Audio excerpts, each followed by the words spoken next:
सुप्रभात। आज हम लोग डायरी का पन्ना पाठ का दूसरा भाग पढ़ेंगे। इस पाठ के लेखक सीताराम सेक्सरिया जी हैं, जो कि मैं आपको बता ही चुका हूँ। इस पाठ के अंतर्गत लेखक सीताराम जी ने कोलकाता में किस तरह से सन 1931 में दूसरा स्वतंत्रता दिवस क्रांतिकारियों के द्वारा 26 जनवरी को मनाया गया, इस पर विस्तार से चर्चा की है, विस्तार से अपनी डायरी में लिखा है।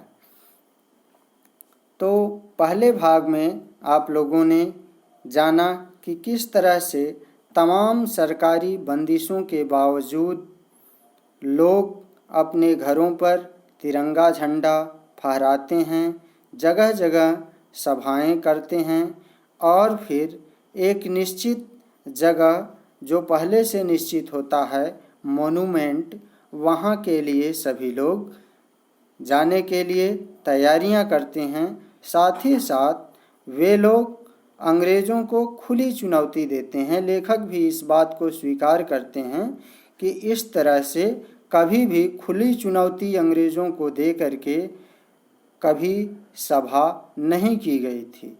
अब आगे आज दूसरे भाग में हम लोग सुभाष चंद्र बोस जी द्वारा किस तरह से जुलूस का नेतृत्व किया जाता है और वो किस तरह से निश्चित स्थल पर पहुंचते हैं, आगे क्या क्या घटनाएं घटती हैं, इन सब को विस्तार पूर्वक पाठ के माध्यम से जानेंगे। तो आइए आज डायरी का पन्ना पाठ का दूसरा भाग शुरू करते हैं। ठीक 4:10 पर सुभाष बाबू अपना जुलूस लेकर मैदान की ओर निकले। पहले से ही जो समय था वो निश्चित था कि 4:24 पर वहाँ पर सभा आयोजित की जाएगी, झंडा फहराया जाएगा मोनूमेंट में। और इसीलिए ठीक 4:10 पर सुभाष बाबू, जैसा कि आप चित्र में भी देख पा रहे हैं, कि वो अपने जुलूस को लेकर के मैदान की ओर निकलते हैं। ठीक है। जब लोग मैदान के मोड़ पर पहुँचे तो पुलिस ने उनको रोकने के लिए लाठी चलाना शुरू किया। चित्र के माध्यम से आप देख पा रहे होंगे कि जब लोग मैदान के मोड़ पर पहुँचते हैं तो वहाँ पहले से ही तैनात जो पुलिस फोर्स होती है उनके और क्रांतिकारियों के बीच झड़प होती है। जुलूस में जो लोग होते हैं उनके साथ तीखी झड़प होती है और पुलिस उन पर लाठी चार्ज कर देती है, लाठियां चलाना शुरू कर देती है। बहुत से लोग घायल हुए, सुभाष बाबू पर भी लाठियां पड़ी। उस लाठी चार्ज से बहुत से लोग घायल हुए। सुभाष चंद्र बोस पर भी कई सारी लाठियां पड़ी, किंतु सुभाष बाबू जोर जोर से वंदे मातरम बोल रहे थे। लेकिन सुभाष चंद्र बोस लाठी खाने के बावजूद भी पीछे नहीं हटे और वे जोर जोर से वंदे मातरम बोलते जा रहे थे और आगे बढ़ते जा रहे थे। और दूसरी तरफ जो मोनूमेंट स्मारक के नीचे सीढ़ियों पर स्त्रियां झंडा फहरा रही थी और दूसरी तरफ जो मोनूमेंट स्मारक था उसकी सीढ़ियों के पास जो महिलाएं थी, औरतें थी, वो लोग झंडा फहरा रही थी और स्वतंत्रता की प्रतिज्ञा पढ़ रही थी और भारत की स्वतंत्रता के लिए ली जाने वाली शपथ को सभी लोग पढ़ रही थी। स्त्रियां बहुत अधिक संख्या में आई हुई थी, वहाँ पर महिलाएं बहुत ज़्यादा संख्या में थीं। सुभाष बाबू को भी पकड़ लिया गया और गाड़ी में बैठाकर लाल बाजार लॉकअप में भेज दिया गया। सुभाष बाबू को पकड़ लिया गया और उन्हें अंग्रेज़ों ने अपनी पुलिस वैन में बैठा करके लाल बाज़ार, ये जगह का नाम है ना, जो कोलकाता का एक प्रमुख बाज़ार है, तो सुभाष चंद्र बोस को भी पकड़ करके लाल बाज़ार के लॉकअप में, वहाँ के जेल में उन्हें बंद कर दिया गया। कुछ देर बाद ही स्त्रियां वहाँ से जनसमूह बनाकर आगे बढ़ने लगीं और कुछ देर बाद ही वहाँ जो महिलाएं इकट्ठी थी, स्त्रियां इकट्ठी थी, वे लोग जनसमूह बना करके, यानी एक अपना ग्रुप बना करके, लोगों का एक समूह बना करके आगे की ओर बढ़ने लगीं।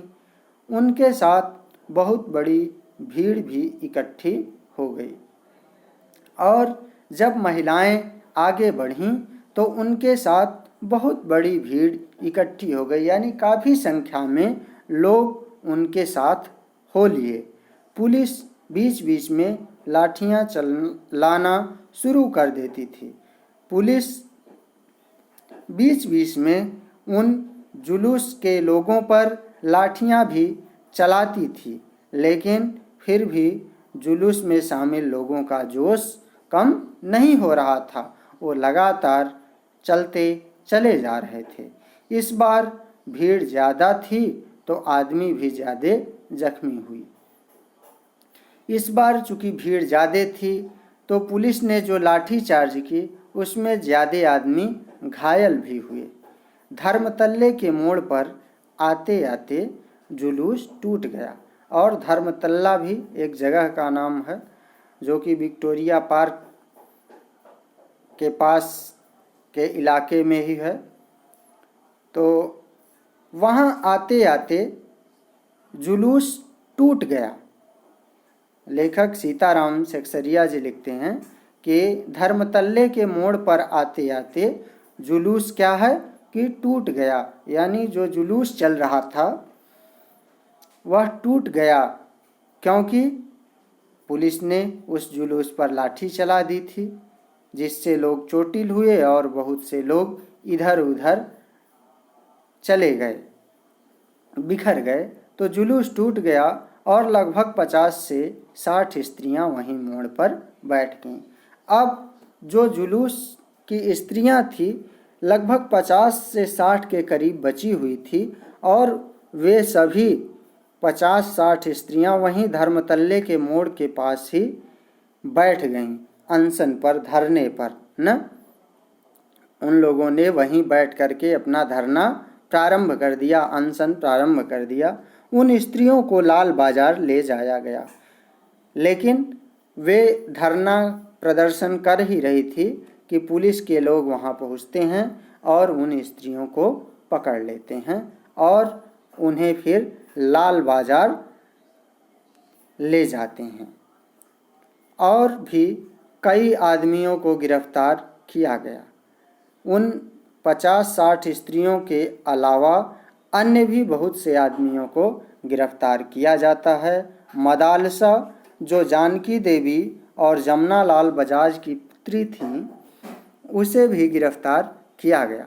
मदालसा जो कि जानकी देवी और जमुना लाल बजाज दोनों क्रांतिकारी हैं, इनकी पुत्री थी, उन्हें भी गिरफ्तार कर लिया गया, उन्हें भी पुलिस ने पकड़ लिया।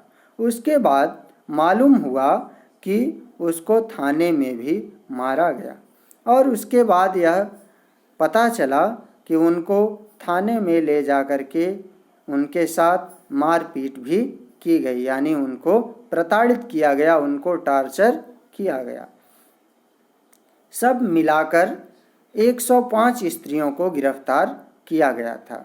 कुल मिलाकर के 105 स्त्रियों को गिरफ्तार किया गया था। बाद में रात 9 बजे सबको छोड़ दिया गया।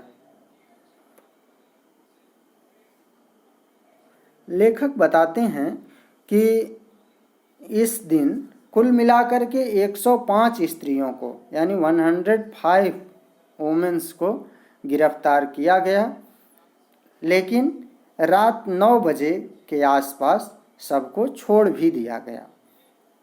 कलकत्ता में इससे पहले इतनी स्त्रियों को एक साथ कभी गिरफ्तार नहीं किया गया था।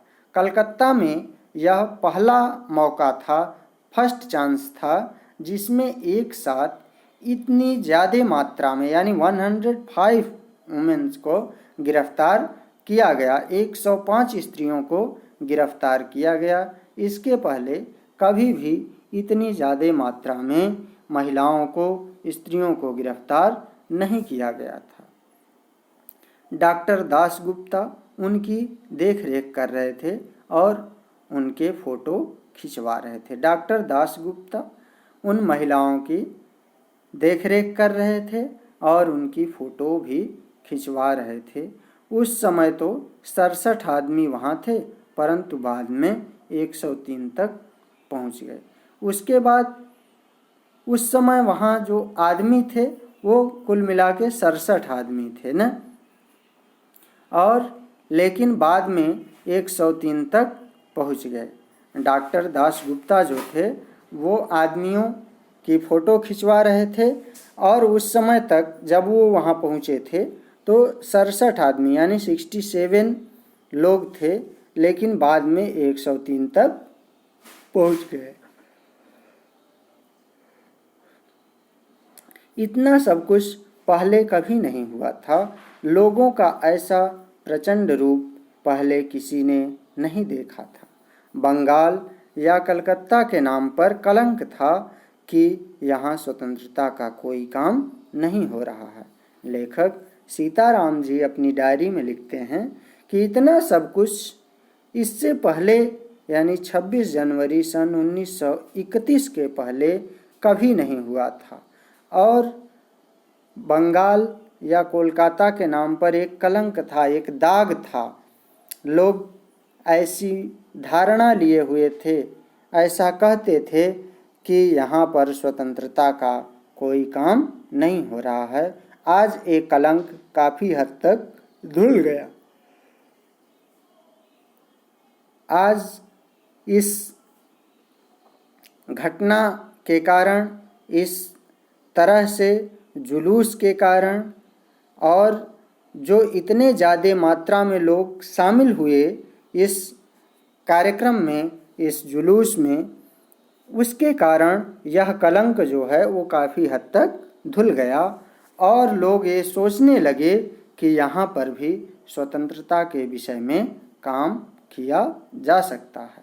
और लोगों के अंदर यह धारणा बन गई, लोग इस बात को सोचने लगे कि नहीं, बंगाल में और कोलकाता में भी स्वतंत्रता के विषय में काम किया जा सकता है।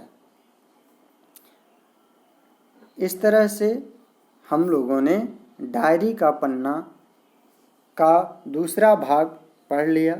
अब मैं इसका मूल उद्देश्य आपको बताना चाहता हूँ कि ये डायरी का पन्ना पाठ का मूल उद्देश्य क्या है। डायरी का पन्ना पाठ का मूल उद्देश्य भारतीयों में, हमारे आपके अंदर राष्ट्रीयता की भावना को जगाना है और हम लोगों को इस बात से परिचित कराना है कि किस तरह से हमारे देश को आज़ाद कराने में लोगों ने योगदान दिया है, और न केवल पुरुषों ने बल्कि महिलाओं ने भी उसमें बढ़ चढ़ कर के हिस्सा लिया है। तब जाकर के आज हम लोग स्वतंत्र देश के नागरिक हैं और हमें स्वतंत्रता प्राप्त हुई है। इस पाठ से हमें सीख लेनी चाहिए कि हमें अपने देश की स्वतंत्रता के लिए हमेशा तन मन धन से तत्पर रहना चाहिए। धन्यवाद। उम्मीद है आपको पाठ समझ में आ गया होगा।